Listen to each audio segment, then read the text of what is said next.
Welcome to the Planeswalker Project.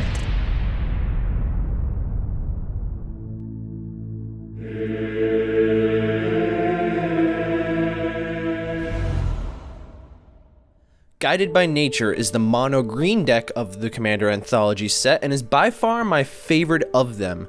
What really strikes me of this deck in particular was the sheer speed that this deck can go into its plays. The deck is basically an elf deck with some mono green good stuff and can be very good right on its own. Unlike the other three decks being mono-colored, this one requires no mana fixing cards, and so we can upgrade the deck very cheaply if we need to without having to worry about things like fetch lands. We already have a lot of synergy and a lot of key pieces for an elf deck, which is what we're going to be going for with this. I feel like some of this deck's weaknesses lie in the good stuff part. I understand that when this deck was originally printed, it had to restrain to about a $40 MSRP, so you weren't likely to see something like Craterhoof Behemoth or something other super awesome at the top end of the curve. We did get a few really neat spells that make use of all that ramp that Freyalise's deck provides though.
Azuri, who's also another alternate commander for this deck, is a win condition on his own. If you drop him and then dump all that excess green mana into the second ability to pump your spells up over and over and over, your elves can devastate everyone else at the table. Uraga Warcaller can be another nice mana sink, being an increasing lord for elves the more mana you invest in that multi-kicker. Siege Behemoth is my personal favorite of the top end spells, giving what is referred to as Super Trample to attacking creatures. Super Trample is the fan-given name to the ability shared by creatures like rocks that let damage go through to an opponent as though the attacking creature wasn't blocked. You won't kill any creature blocking you should you wish to assign all the damage to an opponent and none to the blocker, but if you're about to kill an opponent with your Alpha Strike, it's better to just let all that damage go through anyway. The deck contains a few flying hate cards like Tornado Elemental and Whirlwind. I just generally dislike narrow use spells such as these that really don't offer much against decks that don't use these cards. Cards like this I would cut right away. We do get a few cards that have some really cool interactions with multiplayer. Assault Suit is really fun to put on something huge and then pass it around the table. That creature though cannot hit you. This makes for a great political play, and it's great to form alliances with other players by letting them borrow your giant beat stick. Fresh Meat is another great card to play following a board wipe. Getting a 3/3 creature for each of your creatures that die in a deck that can easily get a dozen troops on the ground is a super fast recovery maneuver. Predator's Flagship is a card that I'm kind of on the fence with. As I just stated, I really don't feel for those pigeonhole cards that just deal with one type of creature, but in the case of the Flagship, you can give any pesky creature flying if it doesn't already have it, and then blow it up. Song of the Dryads is just absurd, making the enchanted creature into a forest. It doesn't keep its other types or abilities, it's literally just a tree. Oh hey, Arbor Day came early for you. No, I insist, protect Dominaria's environment. Who knows when the next time Wrath will come crashing in. I love this card. Sylvan Offering gives you and another player or two a ton of value. You can give one player at the table the elves and another player the tree folk, and you get both regardless. This can put that ramp to great use, and it can be super political as well. Wave of Vitriol is an interesting board wipe for this deck. Green doesn't really have access to any actual board wipes, and while this deck doesn't nix any creatures, the most multicolored decks don't really have a whole lot of basic lands. So not only are you going to remove any non-creature permanents, but you'll remove any dual lands and force everyone at the table to play with just their basic lands.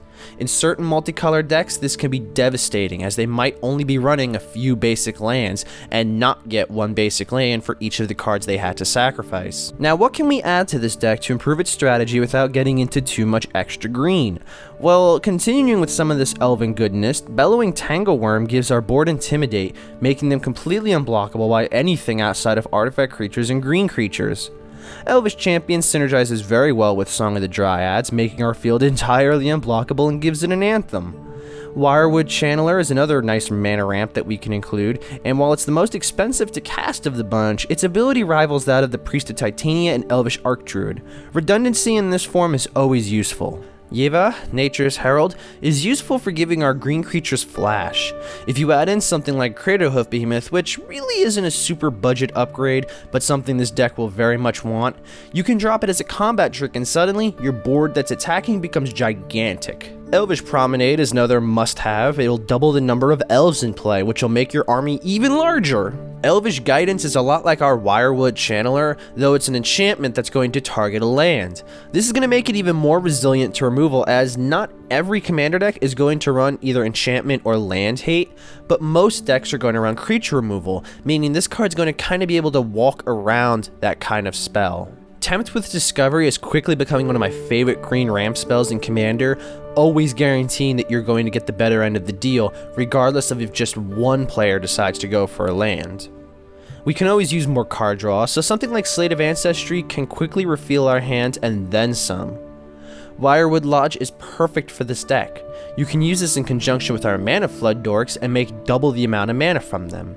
Lastly, a nasty little toy to try out, Guiltleaf Archdruid can take advantage of all those druids that you have in play, as many of our elves are also druids, to literally steal all of your opponent's lands. This can be worse than mass land destruction, as your mana production is going to essentially double, and your opponents, on the other hand, are going to be left completely dry with not one single land at their disposal. So what do you think of the Guided by Nature Precon deck? Will this be the deck that you choose to take to the command zone? Let us know how you improved this build in the comments sections below. We're going to eventually go over an optimized build of this deck, which is more than likely going to contain a different strategy, but for now, this budget build is what you can do with a few cards that cost under $10 to remove some of the jank and bulk from this deck to build a stronger, more consistent, and smoother deck. I will see you guys at the next upkeep.